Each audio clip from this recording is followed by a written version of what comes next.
word community is at the core and the heart and the center of this studio. I asked some of the women who come and work here, and they come at night for their classes, and they hadn't been potters. These aren't people who want to become production potters.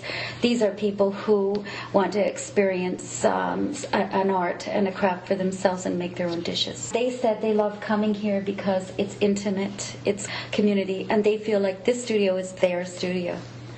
And they said that after an 8-week class. And I really feel like when they said that, I know I've achieved what it is I was after. I want this to be their studio. I want them to feel like they're coming home. You know, they're opening the door and they're coming home. And they love it. And they come as much as they can. They come to all the open studios as well as to the classes. They plan on continuing. They bring their children for the children's classes. And so in that way, it's really become a community of people.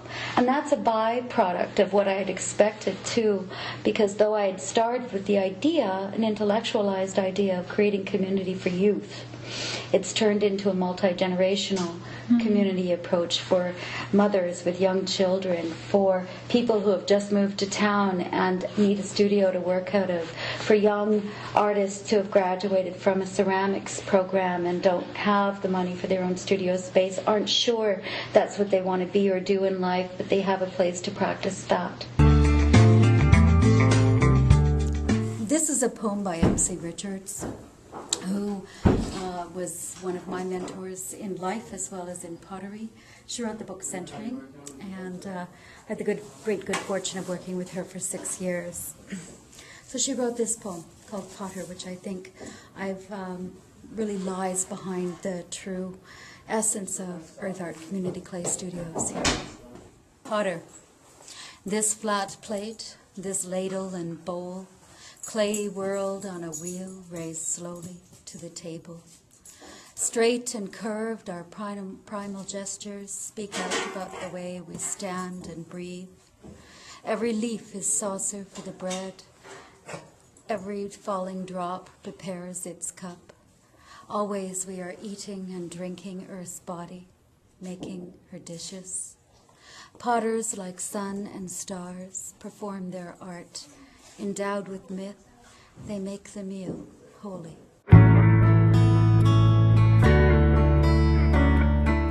She was all about working with imagination more than product. So every time I made something in the studio, and there was very little time because I was busy cleaning it and preparing clay for other people, and I was in every way an apprentice of her and not doing a whole lot of work on my own.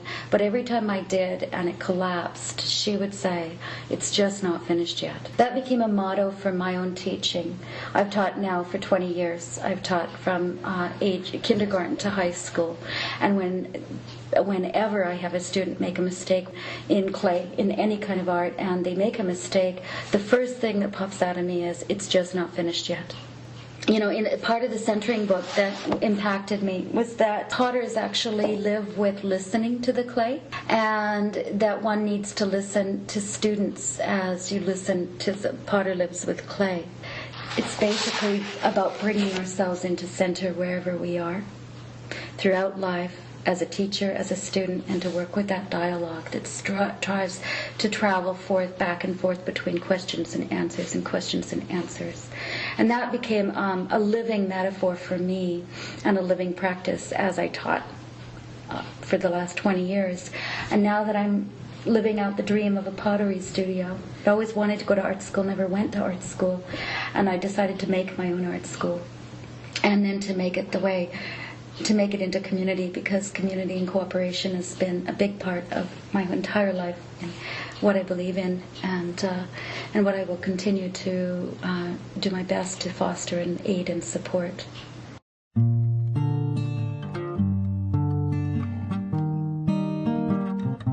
A boy here who is in 12th grade. He came down, and at one point when he was learning to center, he turned to me and he said, "I get it.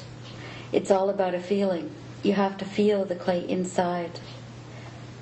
And when you're not centered, when I'm not centered, the clay doesn't want to be centered." And I thought, that's it. It's about bringing kids back to center, to discover their core, at a time where everything in the world is trying to lead them out of their center, to bring them into ground and through the experience of play to the center of their earth, which is their ground, their foundation inside themselves. I don't think that there's a greater purpose than that. I'd just like to know why you took the Pottery 12 course at Earth Art Studios. I took pottery in elementary school at Waldorf, and I really liked it. And I had stopped taking it for like 4 years, so I wanted to take it again. Yeah. I learned how to use the wheel and rise a piece of clay and make a pot and a cup and a bowl. Would you take a pottery course again after this is over? Oh yeah, for sure, because you can always use more time on the pottery wheel. I learned how to use the wheel again and how to make glaze. How did you do that? It's a stencil. You just like rolled on, and carved around it, and repeated it out.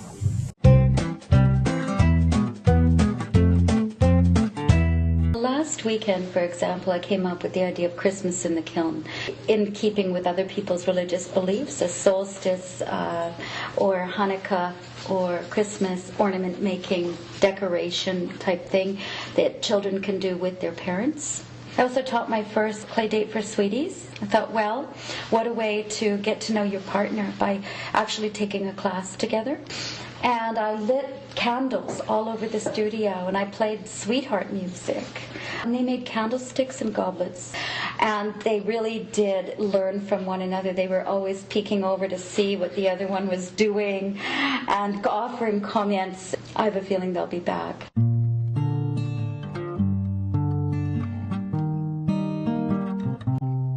Earth Art Studios has given young potters an opportunity to showcase their work when they don't have the means or the resources to do that for themselves.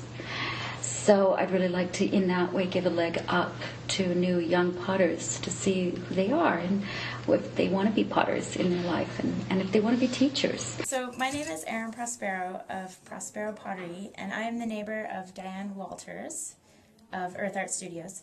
Creative minds together are a good thing. And having Diane here is great because she's a fellow potter and she helps me out and I help her out, and we both like use each other's equipment, and you know, it's nice to work as a community kind of base. Being in here working in the studio, seeing other people's work on the shelves and stuff like that is inspiring to people no matter how you put it, right? Because they're going to see something and that's going to click in their head, and then they're going to go on the wheel, or you know, little Tommy's going to see a bowl and want to make that, and then he makes the bowl, so it's all kind of like intermingled and under one kind of umbrella of an art space. You know, outside of the classes, I have studio renters who don't need classes. They just want to come and make it theirs. And I called it Studio Renters until one of my studio renters said, couldn't we be members? This is my community. And I don't really have one. This is where I come. And I realized, wow, okay, it serves another need for just being a hub of activity. People always know they're welcome. For me, my studio is less about what I make, though I do make things, and I'm constantly experimenting with glazes, with slab work, with wheel work. I'm more interested in giving people an experience, and when I can have a 35-year-old woman who said, I've always wanted to be a potter, I've always wanted to know what this is, and I sit down and I spend 2 hours of individualized time, and in 2 hours I've taught her how to make a bowl, and she comes back day after day, and now she's into big bowls. I'm fulfilled. That's my art. My art is about listening and paying attention to what people's inner questions are, and giving them the medium of clay to discover what their potentials and capacities might be.